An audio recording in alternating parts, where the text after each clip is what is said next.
અને મહત્વના સમાચાર પર વાત કરીશું. વલસાડથી સમાચાર પ્રાપ્ત થઈ રહ્યા છે. વલસાડમાં વધુ એક આગની ઘટનાથી દોડધામ મચી ગઈ છે. ઉમરગામ જીઆઈડીસીની સોમનાથ ઓર્થોકેર કંપનીમાં ભીષણ આગ લાગી છે. કંપનીના કમ્પાઉન્ડમાં એકઠો કરેલો પ્લાસ્ટિક વેસ્ટ બળીને ખાખ થયો છે. અચાનક ભીષણ આગ લાગતા જ અફરાતફરીનો માહોલ સર્જાયો છે. ઘટનામાં સદનસીબે કોઈ જાનહાનિના સમાચાર પ્રાપ્ત નથી થયા અને કંપનીમાં આગ લાગવાનું કારણ અજ્ઞાત છે.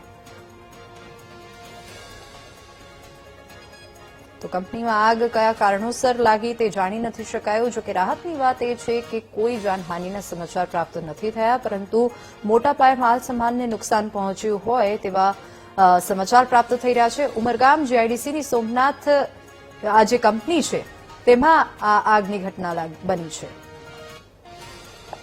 સંવાદદાતા માનવ આપણી સાથે ફોન લાઈન પર જોડાઈ ગયા છે. જી માનવ, ઉમરગામ જીઆઈડીસીમાં ભીષણ આગ લાગવાની આ ઘટના, શું વધુ અપડેટ? કે જે વલસાડ ઉમરગામ જીઆઈડીસીના જે ઓર્થોકેર નામની કંપનીમાં ભીષણ આગ લાગવાની ઘટના બની હતી. બપોરે અચાનક જ જયારે કંપનીમાં કામગીરી ચાલુ હતી ત્યારે આગ લાગતા દોડધામ મચી જવા પામી હતી. આગ લાગતા જે કામદારો છે સલામત સ્થળે ખસી ગયા હતા. ઉમરગામ ફાયરની 2 થી વધારે ફાયરની ટીમો ઘટનાસ્થળ પહોંચી હતી અને આગ પર કાબુ મેળવવાના પ્રયત્નો હાથ ધર્યા હતા.